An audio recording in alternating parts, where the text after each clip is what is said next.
सर्वं मंत्राधीनं तु देवता ते मंत्रा ब्राह्मणाधीना तस्मात् ब्राह्मण देवता। मनुष्य और देवता में अंतर क्या होता है ये भी समझना हमको आपको बहुत आवश्यक है। हम आप क्या हैं? मनुष्य। मनुष्य को अपने घर बुलाने के लिए बार बार रिक्वेस्ट करना पड़ता है, बार बार आग्रह करना पड़ता है, तब मनुष्य आता है, नहीं तो आता नहीं ना। जैसे आज के कितने महीने पहले मैं आया था यहीं कृपा शंकर जी के यहाँ, 1 साल पहले। अभी यहाँ बुलाया गया तब मैं यहाँ आया, नहीं बुलाया जाता नहीं आया। लेकिन आपके इस घर में सारे देवता बिना बुलाए आ गए हैं। आपने किसी से ये नहीं कहा था कि हम ये पूजा करेंगे, क्योंकि दैवाधीनं जगत सर्वं मंत्राधीनं तु देवता।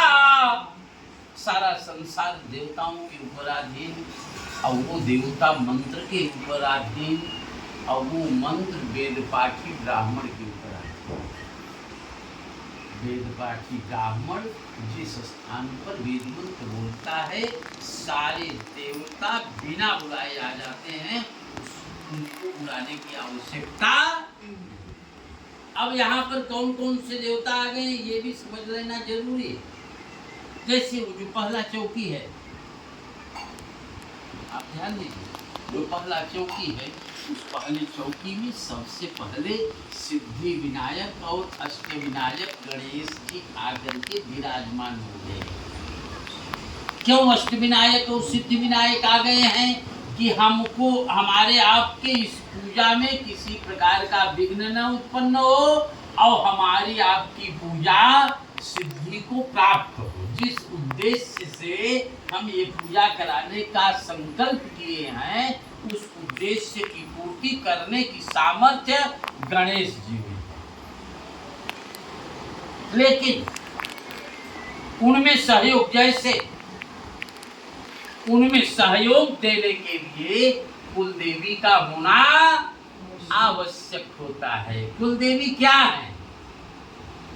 शास्त्रों में तो कुलदेवी को ग्राम देवी और षोडश मातृका के रूप में हम आप जानते हैं, लेकिन लोक भाषा में लोक रीति के आधार पर कुलदेवी को गांव की चौरा मैया को दर्जा दिया जाता है। गांव, आप जहाँ गांव है ना, वहाँ की चौरा मैया का जगह देखा है आपने, तो उनको भी यहाँ बुलाया गया है। वो कुलदेवी यहाँ पर जैसे ही वेद मंत्र बोलेंगे, वो आकर के यहाँ पर विराजमान हो जाए। अब जैसी कुलदेवी अगर खुश हो जाती हैं, तभी व्यक्ति के अंदर माल आता है। कुलदेवी अगर नाराज होती हैं, तो व्यक्ति के अंदर, व्यक्ति के जीवन में पैसे कमाने में किसी न किसी प्रकार की अड़चन जरूर आती है। क्योंकि शास्त्र ये कहता है कि कुलदेवी का जैसे घर के देवता ललाय और बहरवासु पूजा माने। आपके माता पिता यदि खुश रहेंगे तो आपके जीवन में किसी भी प्रकार की कमी नहीं आएगी। इसको आप लिख लीजिए, क्योंकि शास्त्र ये कहता है कि बाढ़ई पूत पिता के घर में, और खेती उपजई अपने घर में। आपका विकास माता पिता के आशीर्वाद से होगा। लेकिन जहाँ नौकरी करते हो, ड्यूटी पर आपको ही जाना पड़ेगा, माता पिता को ड्यूटी में नहीं जाना पड़ेगा।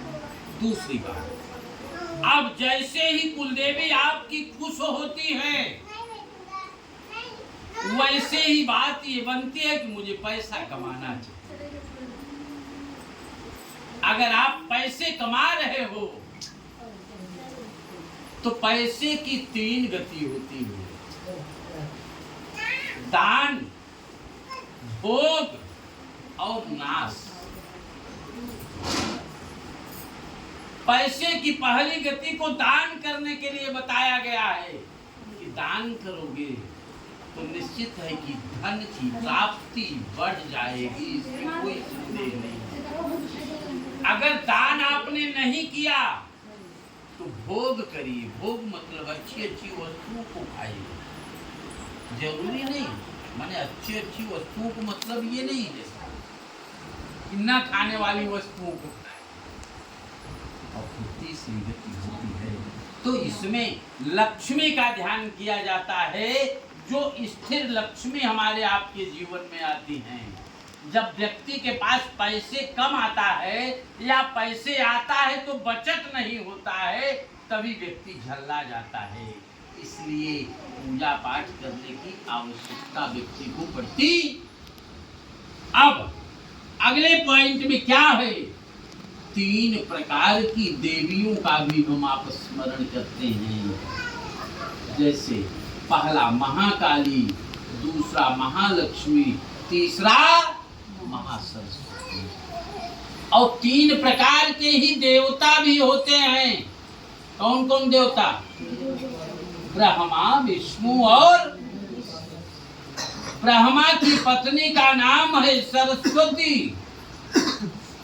विष्णु की पत्नी का नाम है लक्ष्मी और शिव की पत्नी का नाम है पार्वती।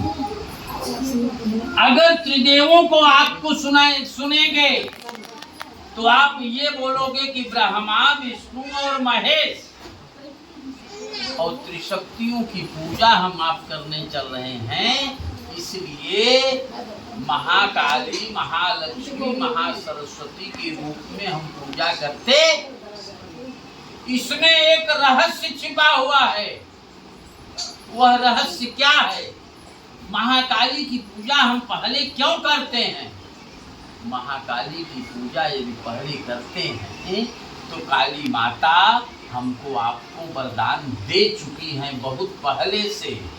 वो वचनबद्ध हैं कि कोई भी भक्त यदि त्रिशक्तियों में काली का ध्यान पहले करेगा तो उस पर आने वाली सारी विपत्तियां हम ले लेंगी और उसे लक्ष्मी की प्राप्ति भी होगी और अच्छा बुद्धि और विवेक भी होगा। समझ में बात आ गई? जैसे अगर आपके ऊपर से संकट समाप्त हो जाता है तो निश्चित है कि पैसा आएगा। जैसे यहाँ पर पंखा क्यों चलाया जा रहा है? गर्मी न लगे ना। अगर पैसा व्यक्ति के पास आ जाए तो पैसे की गर्मी को पंखा समाप्त कर सकता है, नहीं तो व्यक्ति सनक जाता है पैसे से। इसीलिए लास्ट में सरस्वती का ध्यान किया जाता है। अब इसके बाद में रही बात ये, हर व्यक्ति कहीं न कहीं रहता है, चाहे किराए पर रहता है और चाहे अपने मकान में रहे, अपने घर में रहे। अगर व्यक्ति किराए पर रहता है तो व्यक्ति की मानसिकता ये बनती है कि हमारे जीवन में हमारा एक छोटा सा कुटिया हो जाए तो अच्छी बात है। आज आप सारे लोग ये जानते हो आप कहाँ पे हो, किराए पर हो कि अपने मकान में हो, लेकिन महाकाली, महालक्ष्मी, महासरस्वती जैसे ही खुश होते हैं तो आपके पास यदि किराए का घर है तो खुद का घर होने के लिए भगवान निश्चित आशीर्वाद देते हैं। इसलिए सब लोग हाथ जोड़िए, बोलिए ओम ओम नमो नमो वास्तु वास्तु पुरुषाय पुरुषाय भू भू सय्या सय्या भिरति प्रद मद गृहे धन धान्यादि समृद्धिं कुरु सर्वदा सशंख चक्रम सकिरीट कुंडलम सपीतवस्त्रम सरसेरोहेक्षण